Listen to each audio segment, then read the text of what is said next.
Thank you for joining today's session. We will be getting started shortly. We do have a lot of folks signed up for today's session, and we want to give everyone a moment to log on and get connected so that we can dive into today's session. I do want to thank you all for joining us today. I am Jasmine Garrett here with the New Jersey Economic Development Authority. Today's session is an informational overview on the certification reporting guidelines for CPA firms to ensure that the AUP report they perform on the film and digital media tax credit program aligns with our compliance standards. A quick housekeeping note, we do suspect that many questions will be answered in today's presentation. However, you are able to write in questions at any point during the presentation using Zoom's Q&A feature. It is one of your Zoom command options and will allow us to make sure we're able to get back to you and let others see these questions and answers as well. Today's session is being recorded and will also be posted on our NJEDA and YouTube pages. The slides and other resources will also be available in the next few days. Now, to get us started with the presentation, I will shift things over to NJEDA's Director of Incentive Servicing and Compliance, Tyshawn Lee. Thank you. Thank you, Jasmine, and welcome everybody. Good afternoon. I'd like to thank you all for taking time out of your busy schedules to attend today's session, especially during this holiday week. So, this will probably be a refresher for those of you who have attended one or both of our previous sessions. And for those of you that are new, or if this is your first time, welcome. So as mentioned before, this will be a continuation and expansion of the webinar we conducted in May, where we hope to provide a refresher for those of you, like I said, who have attended a previous session. And if this is your first time, to provide some updates and guidance on the program and the certification process. With the purpose of keeping everyone up to speed on the latest and greatest in the world of film and digital media. Our time frame for completion, certification, and issuance is pretty good right now, but we are finding some issues that we find can contribute to delays, and are hoping that we can work with the CPAs to eliminate or at least reduce the need to question certain aspects of any submission. So with that, let's jump into this guide for CPAs on requirements, certification, and compliance elements of the program. So what is the Film and Digital Media Tax Credit? This program is New Jersey's state incentive for film, television, and digital media projects.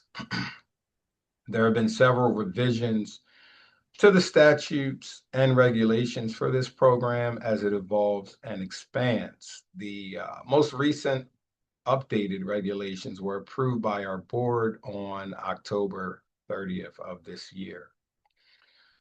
The program provides a tax credit based on qualified production expenses, and each project's approval letter outlines the exact details that pertain to that film or digital media project. Overall, the incentive encourages job creation, spending, and economic growth within the state of New Jersey. So let's talk about some key requirements for the film program. For this program, production needs to meet a minimum spending threshold. That means at least $1 million spent in New Jersey expenses, or at least 60% of the total production expenses, exclusive of post-production costs, are incurred for services performed and goods purchased through authorized New Jersey vendors. Just as a side note for your awareness, that those minimum spending thresholds will apply to reality show applications that are submitted after June 30th, 2025, which is when the amended legislation was signed into law. Qualified expenses. These include things like wages, set construction, equipment, and post-production work. In-state spend. Productions will need to demonstrate in-state spending by using New Jersey-based vendors and workers. And last, location. Location. The project must film some portion in New Jersey, obviously, to be eligible for the credit. Now let's talk about some key requirements for the digital media portion of the program. So for digital media, projects need to meet minimum spending requirements. The first is they must spend at least $2 million of qualified digital media content production expenses here in New Jersey. And the other part of that is they have to spend, or 50% of that 2 million need to be expenses incurred for wages and salaries paid to full-time or full-time equivalent workers in New Jersey. Just as another side note, and we had mentioned this last time in our session from May, applications submitted after July 10th, 2024, wages and salaries will be excluded from the vendor spend. So what that means is you still have to spend the 2 million in qualified expenses. At least 1 million of that will need to be for salaries and wages, and at least 1 million will need to be for qualified vendor spend in the state of New Jersey. Also wanted to quickly highlight that there will be a second path to eligibility specifically for post-production work and expenses. So as you can see on your screen, for completed applications submitted after June 30th, 2025, which is when the new law was signed, at least 500,000 of qualified digital media content production expenses from an individual applicant are incurred in New Jersey for post-production work, including visual effects services performed at one of the following. So either at a film lease partner facility, by a film lease post-production company, by a studio partner, or by a qualified post-production company. These items they are defined terms, so you can refer to them in our latest version of the regulations to see if you would indeed qualify under one of those criteria. So let's get into some additional requirements under the digital media program. Qualified expenses for this program cover a wide range of production and post-production costs. Some of these costs include wages and salaries, construction, computer hardware and software, data processing, visualization technologies, editing, and the rental of facilities and equipment.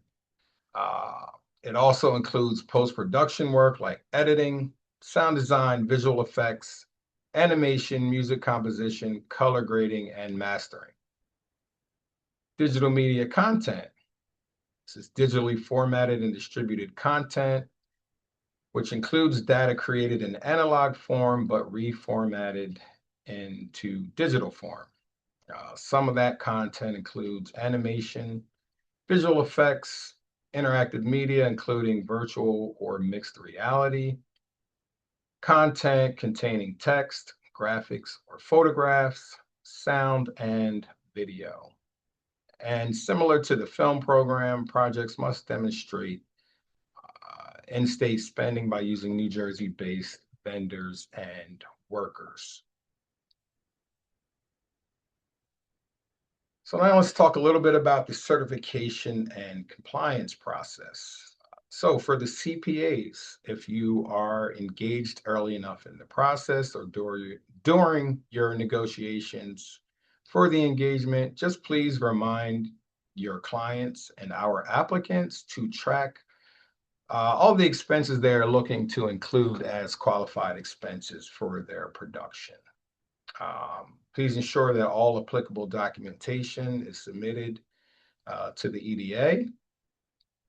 For post-production, submit the final production documentation by the deadline as outlined in your approval letter. And as a side note, just to let you know that it's on the applicant to know the useful life of their tax credit and when it can be used. either for themselves or if they intend to transfer to another party or a potential buyer. Um, so if you're not necessarily familiar with that, this will be a good instance to consult your tax professional if you are unsure about that. And lastly, let's talk about retention. So if you could remind your clients to retain all supporting documents of incurred expenses on approved projects, as we are a public entity who is subject to various audits from different areas. So some applicants could be selected to have their projects audited.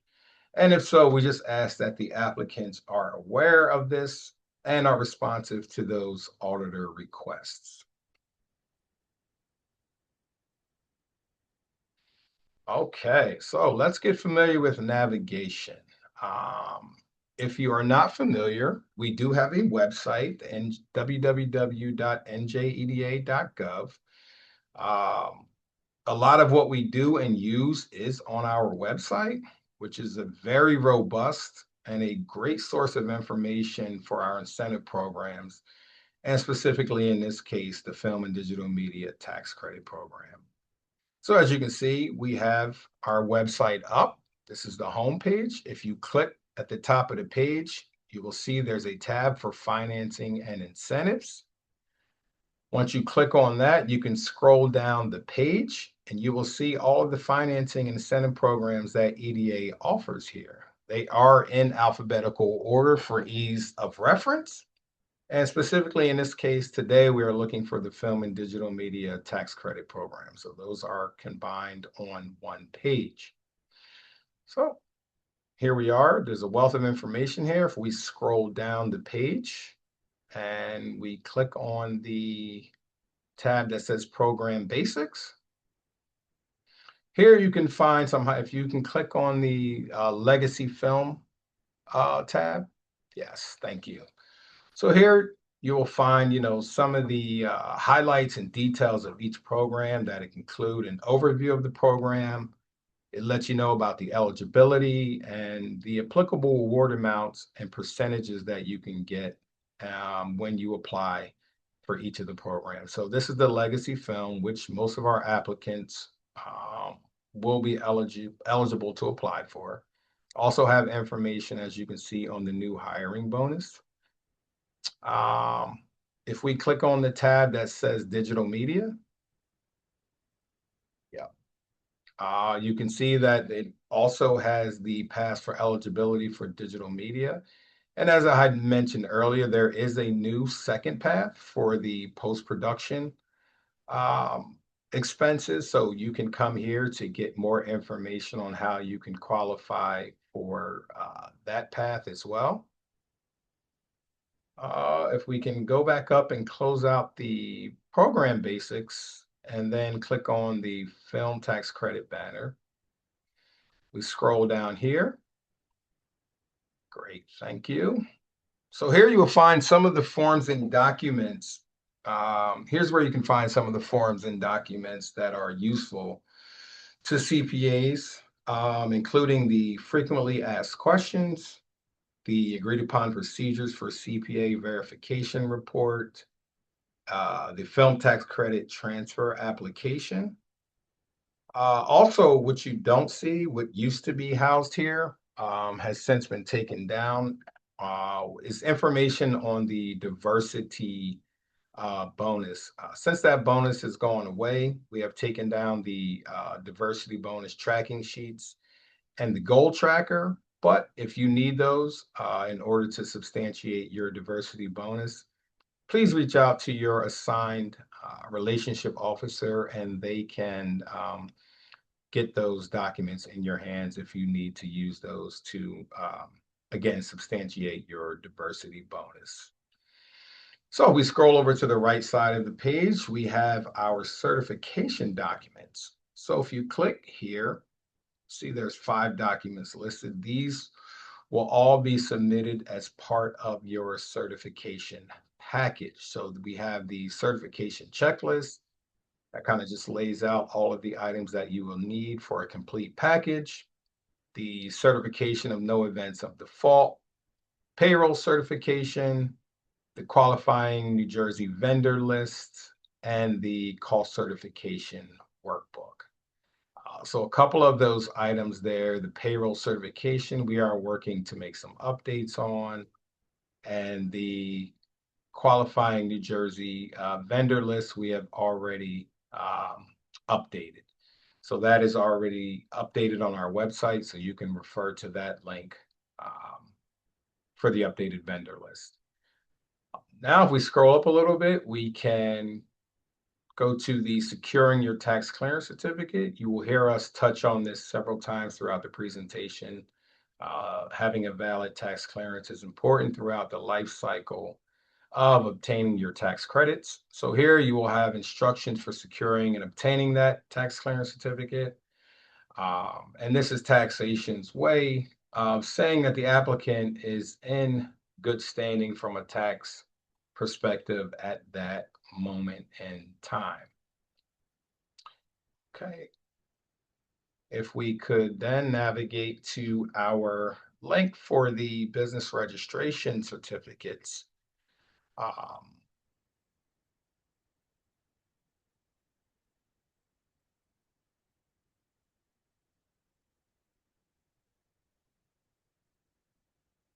Yeah, as we're looking for the link for that, you can go to the Division of Revenue and Enterprise Services. That's the website that you can go to where you can register your business um, to do business in New Jersey. And also you can go to the online inquiry system to, if you've already registered, where you can locate and download your business registration certificate from that site.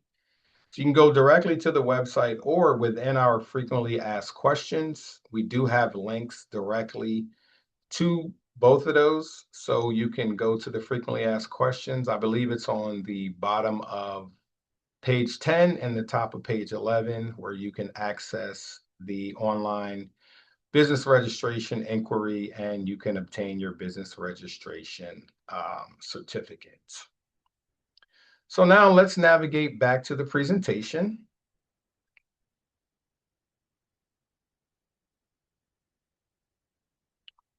Okay, personally identifiable information, or PII. So it's 2025 and we are mindful of the data that we receive and the importance of protecting sensitive information. Cybersecurity in this day and age is paramount, and we all must do our part to make sure that sensitive data lands in the right hands and is being protected. So we ask that when sharing documents with the EDA, please do not send any password protected or encrypted files. We have a secure system in place where you can safely upload your documents. Someone ready to certify, just email your assigned officer and they will provide you with a secure link, and all sensitive data should be uploaded via this method. It's also important to note that the EDA will reject any personally identifiable information submitted through unsecured channels, mainly through email. So that will include information like Social Security numbers, financial records, and employer or employee information. So please just make sure all sensitive documents and information are uploaded through the secure portal. Now let's talk about elements and what makes up a complete certification package. If I may mention that this list is exhaustive, but not all inclusive. But if you submit most of these when you submit your certification package, this will help with the review process and with turnaround times of getting your tax credits issued. We have seen tremendous improvement over this year in the number and quality of complete certifications that have been submitted thus far. Like I said, this leads to better reviews and quicker turnaround times in getting the tax credits issued. So, complete certification package consists of the cost certification workbook, which should be signed by whomever is taking responsibility for its content. The payroll certification, whether you're using our template or a third-party payroll report Proof of withholdings and support.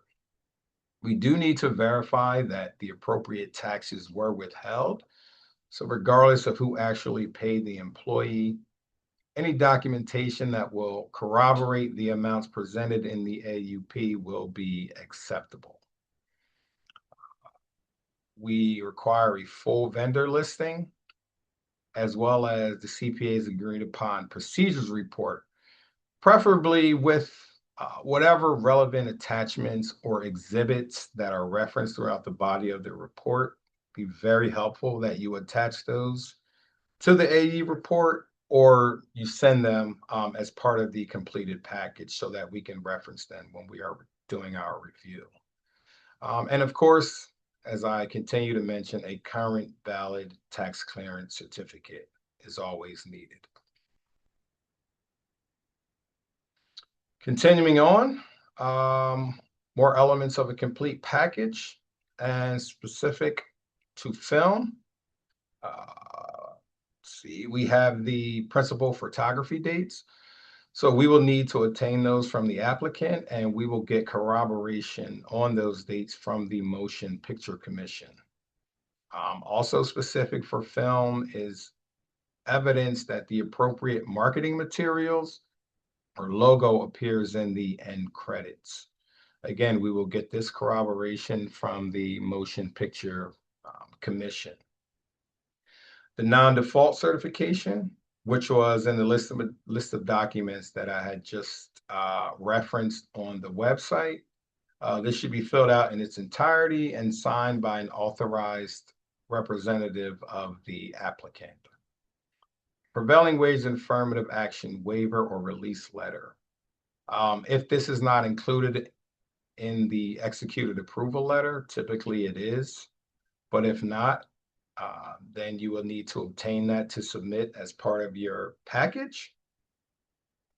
And all that does is let us know that the project is not subject to prevailing wage requirements in New Jersey.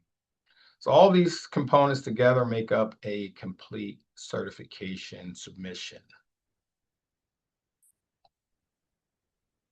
So as I mentioned before, diversity bonus, which again is going away as of June 30th, 2025, but a large number of the approved projects to date do have a diversity bonus attached to them. So the appropriate support is needed at the time of certification, whether it's evidenced through a third-party payroll report, or you decide to use the diversity goal tracking sheets and the goal tracker.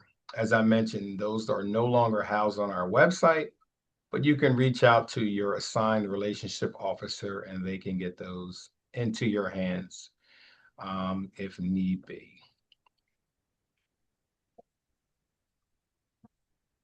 So now we'll go over some of the common issues that we've noticed that can slow down the certification and the review process. So if you are aware and can address these items before submitting, this can help facilitate the review process. So to help me do that, I will now turn it over to our Senior Relationship Officer, Denise Goldborn, to go into more detail on some of these common issues that we encounter during the review process. So go ahead, Denise, take it away. Sure. Thanks, Aishon. Welcome, everyone. My name is Denise Goldburn, and I serve as one of the Senior Incentive Servicing Officer. I will be discussing some of the common issues that cause delays in the certification process. The first one is withholding. The EDA must be able to view, confirm appropriate withholdings. Our auditors need to see proof, so we need to have supporting documentation on file. Next is the diversity bonus. If it is captured on the payroll or third-party payroll, a summary will be appreciated. This will help expedite the review process. Each employee may only be counted once. For example, if a female or a minority female, if it's a female or a minority female, that still counts as one. Our DEI team will review the submission results and give us the okay that diversity criteria have been met. Next is the tax clearance certificate. It must be in the name of the applicant. It's valid for 180 days. The EIN or the tax or the TIN number should match what was submitted on the original application. Next are the BRCs. The BRCs, the vendor list should include all vendors, but the ones we are interested in are the ones that meet the threshold, along with the applicable BRCs included for those vendors. We have updated the vendor list to help quantify these or to quantify those that meet the threshold. This will also reduce the number of questions to the CPAs. Next slide, please. Here is an example of the BRCs.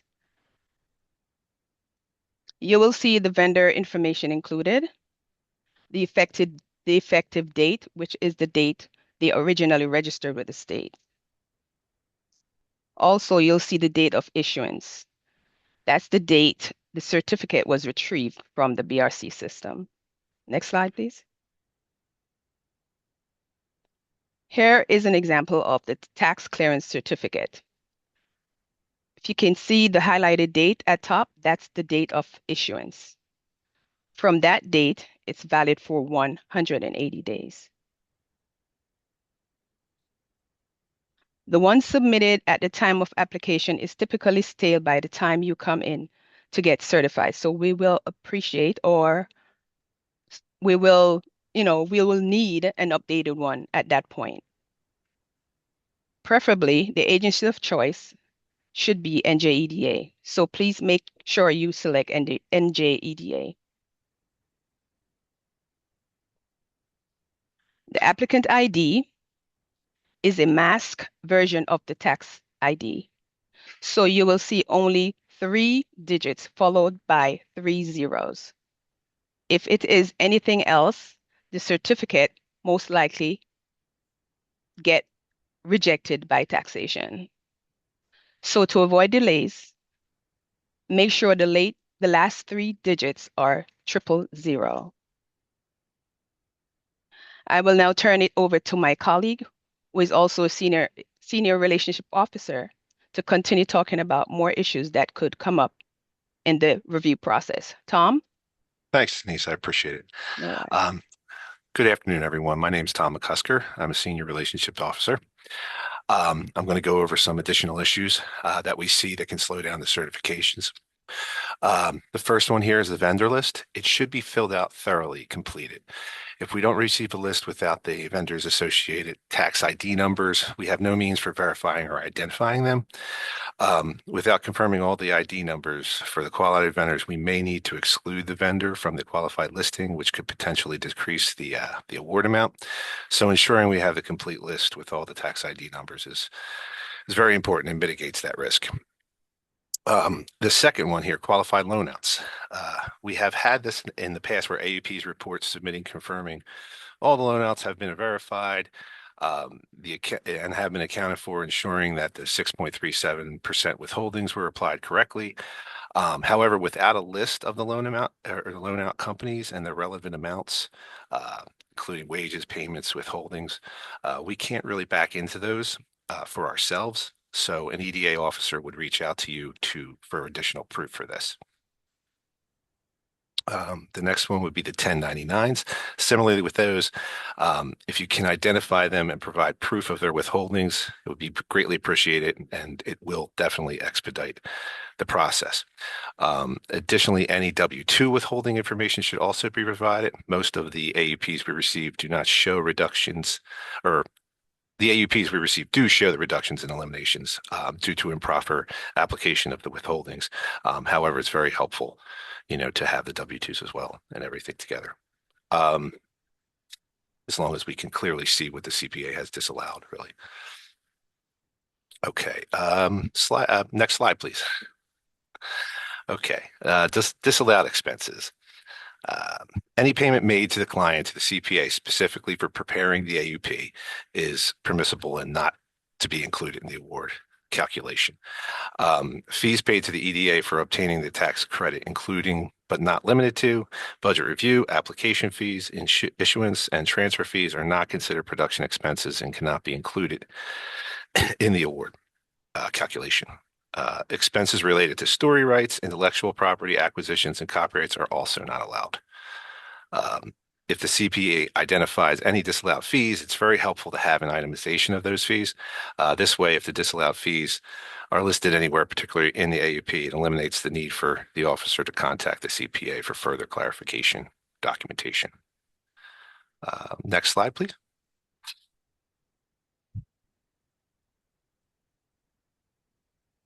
Next slide, please. Oh, I'm sorry. Here it is. My fault. My fault. Good. You can go back one. My apologies. This one's for the where are we at here? The next slide, please. I'm very sorry. Thank you. Okay, so marketing, promotion, advertising, digital media, they're not allowable costs. Also, any costs related to the acquisition or the licensing of the digital media, contact, excuse me. Applications after 7/10/2024 exclude costs incurred for the design and maintenance and hosting of websites. Intangible personal property, story rights, intellectual property, acquisitions, copyrights, other costs not directly related to production of digital media content. This also includes salary expenses to the extent that the salary was paid for allowable digital media purposes. Any expense not qualifying as a digital media expense will not be included. Therefore, if a full year's salary is listed for any employment on a digital submission, we will need to verify that they were fully involved 100% in the production of the qualified digital media. And then from there, we would take appropriate actions. And with that, I'm going to send it back to Tyshawn to speak about the transfer process.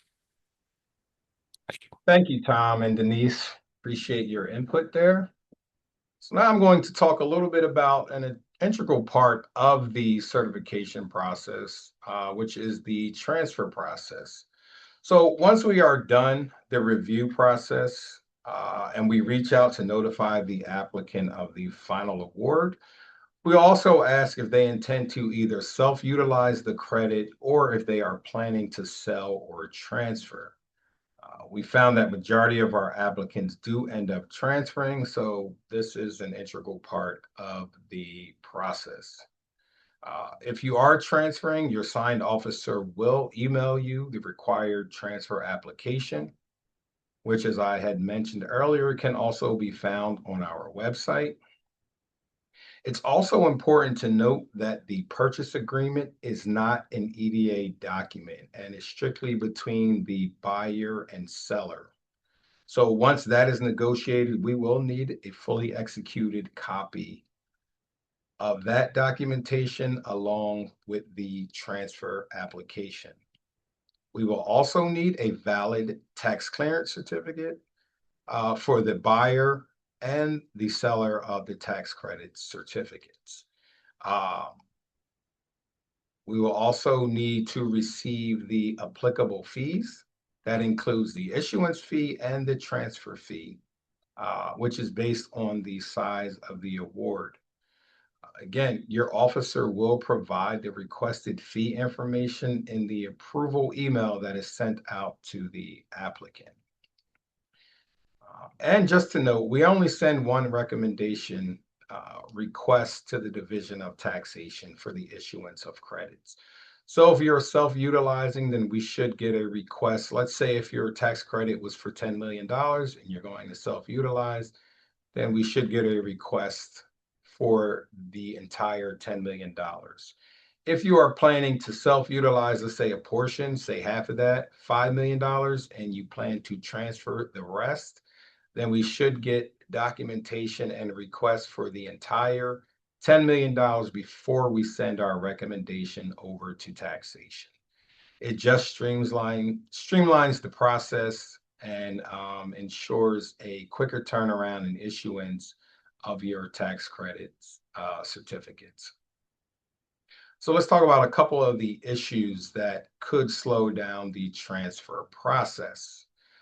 We tend to see certain issues that include the name and the tax ID number that are mismatched, or we see stale tax clearance certificates that are no longer valid. So the one that you submitted as part of your original application, by the time you get to the certification process, most likely that tax clearance will be stale and you will have to go to the Premier Business site to obtain a new valid tax clearance certificate.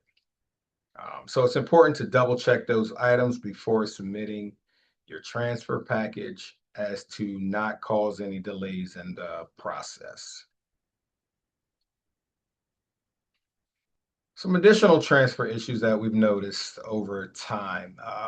The buyer must have a corporate business tax or gross income tax liability for the vintage year of the tax credit that they can use to apply for their liability. This will also apply to, which is new, and I will touch on momentarily, buyers are able to apply this to IPT or insurance premiums tax liabilities. Again, I will touch on that in a moment. Second, the tax ID number on the application must match the tax ID number on the tax clearance certificate. Any mismatch will cause questions and again will hold up the transfer process. The buyer must also be fully and properly formed and registered to do business in New Jersey. And finally, the buyer's name and tax ID number must be consistent across all documents that are submitted with the transfer package. Even the smallest of inconsistencies can cause questions and delays. So it's just important to make sure that when you're submitting that everything lines up. And of course, being a public entity and for transparency purposes, our transfer information is publicized. It is listed on our websites, I believe, under the public information tab. So the information that is captured on our website is the name of the transferee or the transferor or the seller, the name of the transferee or the buyer, the value of the tax credit transfer certificate, and the state tax for which the transferee may apply that tax credit. And again, normally it's CBT and IPT, and will now be open for IPT filers as well. And even though we have this information internally, we do not make public the sale price of the tax credit. So we will have that information, but it will not be published on our website.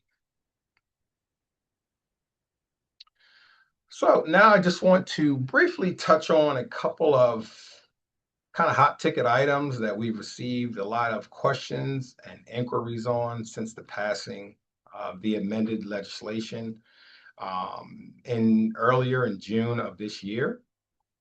And again, this will get discussed in more detail in our next session that's coming in the spring, but I just wanted to kind of touch on these briefly since we've gotten a lot of questions on them. So the first is, as I mentioned a couple slides ago, tax credits can currently be used for buyers to offset, corporation business tax, New Jersey gross income tax, but also now can be allowed to be used against insurance premiums tax liability.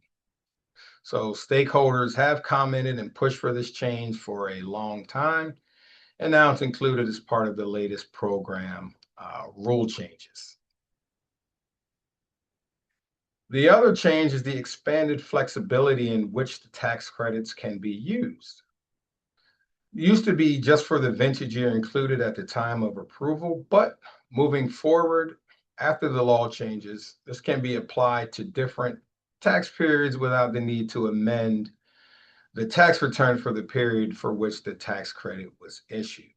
So moving forward, for completed applications after June 30th of 2025, credits can be taken for the tax period for which it was issued, the tax period in which it was issued, or any of the next successive tax periods, subject to the applicable carry forward provisions under each of the applicable tax laws. So this was another change that was pushed for, and it just provides more flexibility. I know we got a lot of questions about the vintage year, so this will kind of alleviate a lot of those questions and provide more flexibility for the applicants and the buyers to be able to use the tax credits. And again, we'll get into more detail on those changes and others in our next session in the spring. So for those of you who aren't aware, at the top of this slide here is the citation for the regulations for the film and digital media tax credit programs for your reference. We have the links also here for the EO63 presentations that were presented to the public for written feedback on the film and digital media tax credit program.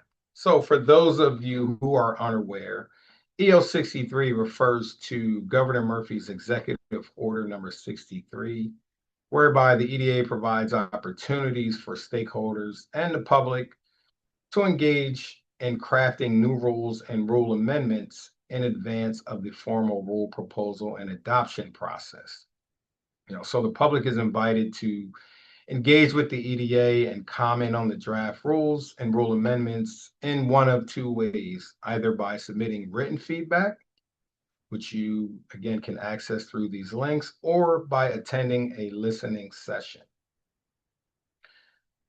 So the link here that you see on the screen will take you to all 4 of those presentations that were done as part of this rule proposal process. And also within the link that's dated 10/24/25, you will find a link for that listening session, as well as the latest approved regulations that were approved by our board in the October board meeting. And I believe these rules will be published in the New Jersey Register sometime in December. So again, all of this information can be found on our website under the Public Information tab on the home page.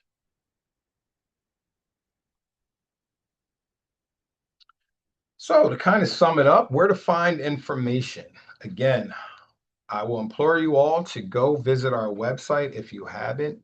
It's very robust, and it contains probably 90% of the information that you'll need to know, or questions can be answered by visiting our website. So please, www.njeda.gov, and go to the Financing and Incentives tab, and then click on the Film and Digital Media Tax Credit Program. And there's a wealth of information, resources there at your fingertips.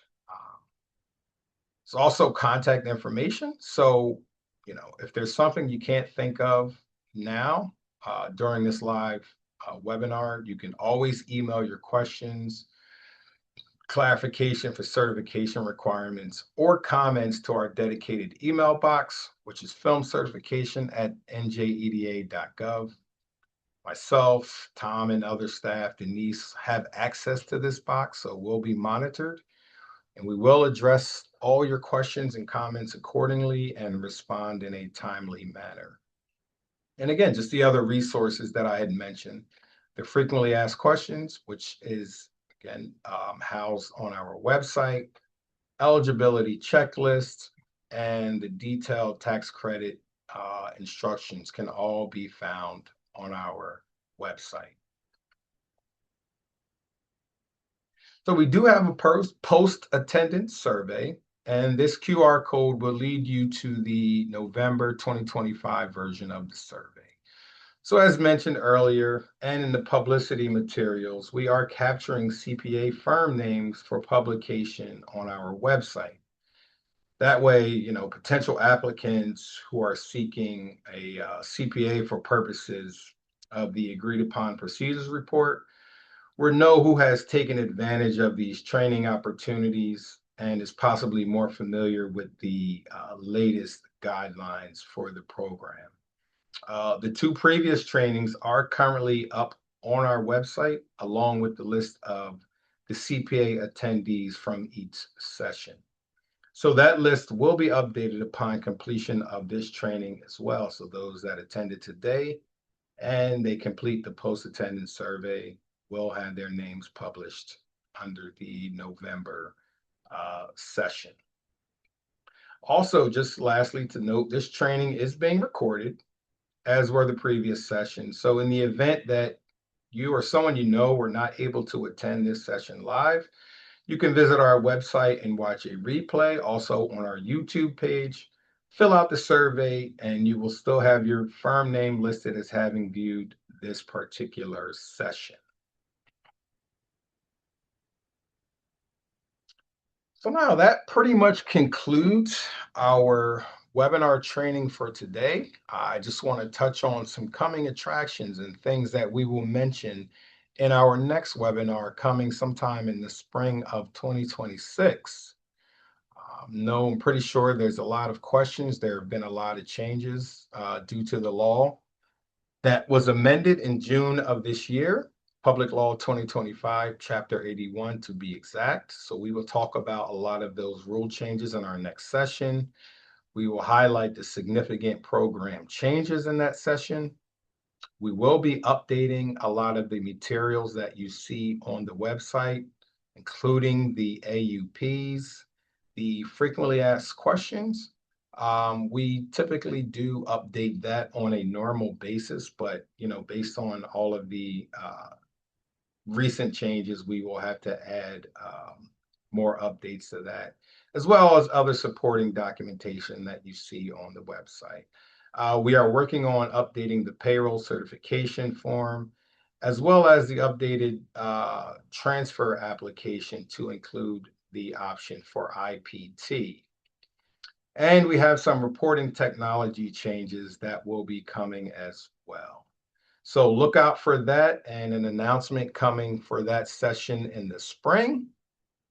And with that, I hope everyone has a great and safe holiday season, and we will see you in the spring. So it does look like we have a couple of minutes here, and I believe, Tom, if we have any questions in the Q&A feature that we could quickly address before we close out here. Yes, actually. Looks like there's a couple different ones. And this actually goes towards you speaking about the website, and it's a good, a good resource. Can you explain again the digital media minimum spending? Our understanding is that you need to spend at least 2 million in qualified vendors and then at least 2 million in qualified payroll, as you need at least 50% of your total needs to be from payroll. And that's a little incorrect there. So I just wanted to maybe maybe we can show them the website where the digital media tax credit eligibility is. Yeah, so the minimum spending is still $2 million. Mhm. That's Yeah. the eligibility piece. And at least 50% of that is for That. wages and salaries. But what has changed, which was after July 10th of 2024, is that the wages and salaries will be excluded from the qualified vendor spend. So with that $2 million example, the minimum threshold, at least 1 million will need to be incurred for salaries and wages, and the other, at least another million will need to be in qualified vendor spend for a total of 2 million. So that's just to clarify how you meet that eligibility threshold. Okay. We also have one, the business registration certificates. The CPA sometimes sees the BRC with no effective date. Is the EDA able to help the film company resolve whether the vendor does in fact have an effective date where none is shown on the BRC that precedes the date a qualified expense was paid? It would be very helpful and big time saver if the film company could contact EDA in such cases. Well, we are not responsible for the BRCs. I mean, we could inquire with our sister agencies, but I believe if you go to the Doris website where they have the online inquiry, where you obtain the BRCs, there should be some type of probably email or a phone number that they can reach out to for assistance on that site. But we're always willing to help, and reach out to our sister agencies if you are not getting responses from reaching out to them directly. So if that is indeed the case, which I haven't seen a BRC without an effective date, but not saying, it's not possible. But I would reach out to the, through the DORA's Division of Revenue Enterprise Services website directly. And, if you're not getting a response, then by all means, reach out to us here at the EDA and we'll see if we can get a response for you or put you in touch with the right folks. And I just have one more. The other ones seem to have, layers to the answers, so it would be probably better to take them offline and send the answers to some of these. But this one Sure. here just talks about that October 30th date. Are the regulations approved on October 30th final or proposed? Regulations for which public comment can be made? Question mark.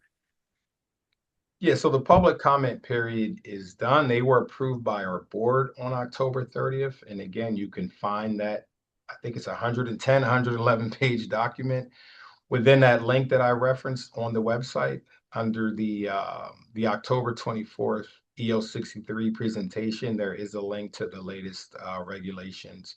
Again, those were approved by our board on October 30th, and they are going through the process to again be published in the New Jersey Register sometime in December. So those are the final rules. Yes. And Ty, there actually one just came in. If you could, I don't know if you mentioned this yet, but where is the recording being uploaded to rewatch? So the recording will be on our YouTube page, but we'll also have it posted on the website. So if you see here on the website, we have the previous two webinars listed. And then after today, we will have this training session up there as well. So when you go to the website, you see we have the list of webinar attendees.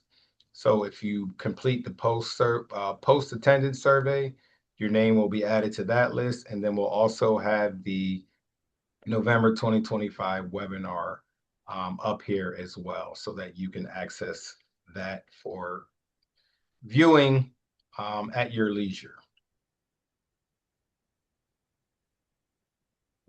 That's really all, other than Okay, the ones great. that I think need a little more, research. Okay, Okay. no problem. Thank you, Tom. Yep. And thank you everyone for attending today. If any of your questions did not get answered, we do have a list of those, so we will be reaching out to you accordingly. And if there's something you think of after this session, please remember we have the film certification dedicated email box. So you can send your comments, questions, concerns to that email, and we will address those accordingly and provide a response to the entire group in a timely manner. So again, I just want to thank you all for attending and taking time out of your busy schedules during this holiday week. I want to wish everybody a nice and safe holiday, and we will see you all in the spring. Have a good afternoon, everybody.